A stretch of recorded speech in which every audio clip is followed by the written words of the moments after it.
كنا عايزين نعمل حاجه عن الارهاب.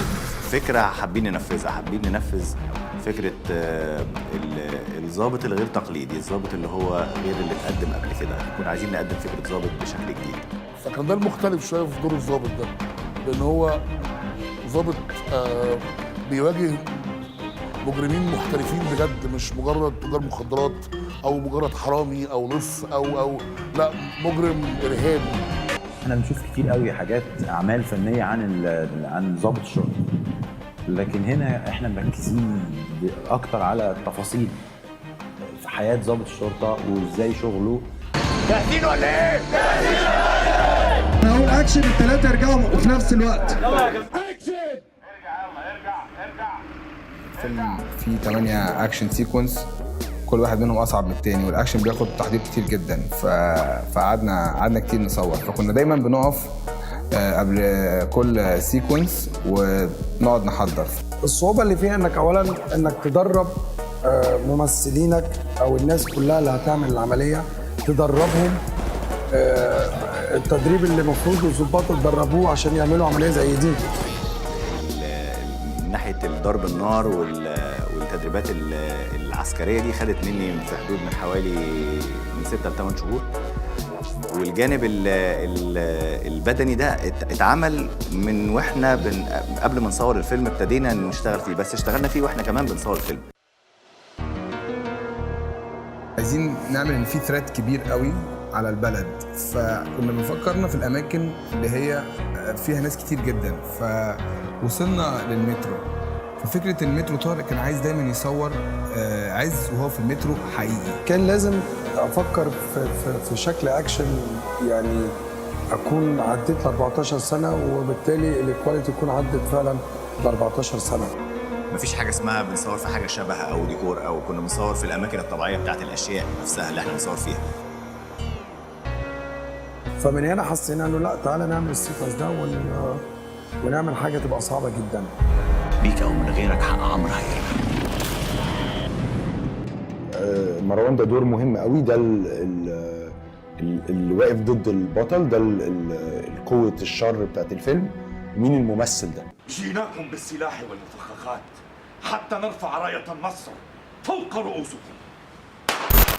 كل الناس بتسمع عن الارهابيين بالاخبار، بس اني انا بتوقع مثلي انا تمنيت بزماناتي يعني، وبتمنى لهلا كنت اني اقعد مع شخص ارهابي لاشوف هذا كيف بيفكر وشو بده بالنهايه.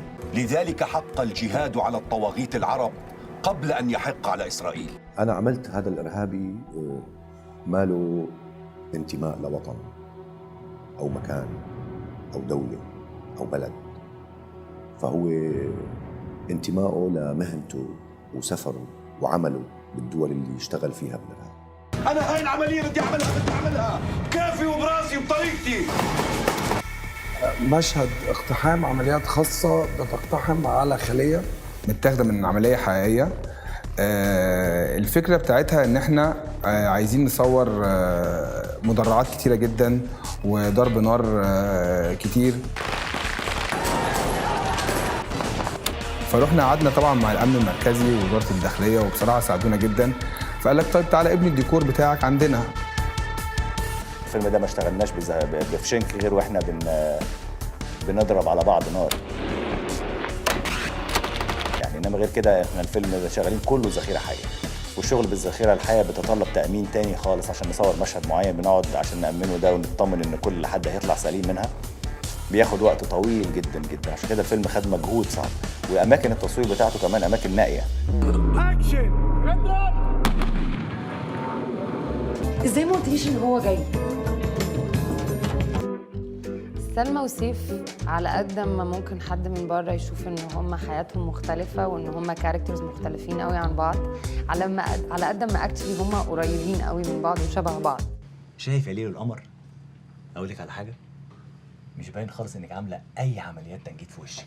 كانت انترستنج قوي انه اللي جوه مش زي اللي بره. يعني اكشلي سيف اما ابتدى يعجب بيها ابتدى يغلس عليها اكتر، واما هي ابتدت ان هي تحن اتجاهه او تحس ان هي she likes him، ابتدت تبعد اكتر وتزقه اكتر عشان اول لما تيجي تاخد خطوه فيروح هو تكها على دماغها. فكان دايما في الكات اند ماوس اللي ما بينهم ده، فده كان فن قوي ان هو يتعمل. الحدوته كانت عاجباني قوي، وتركيبه الدور يعني نهى كانت يعني وانا بقرا السكريبت كنت خلاص شايفاها وشايفاها ازاي بتتحرك وازاي بتتكلم وازاي بتمشي، فكنت شايفه كل التفاصيل، ودي حاجه مهمه قوي بالنسبه للممثل. لا طبعا المأمورية أهم، دي مصر.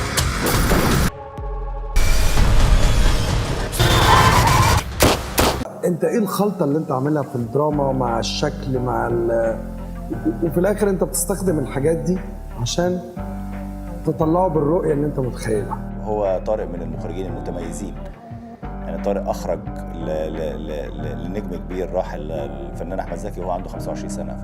فهو فاهم كل حاجه، وده بيريح طبعا ممثل وكل الناس.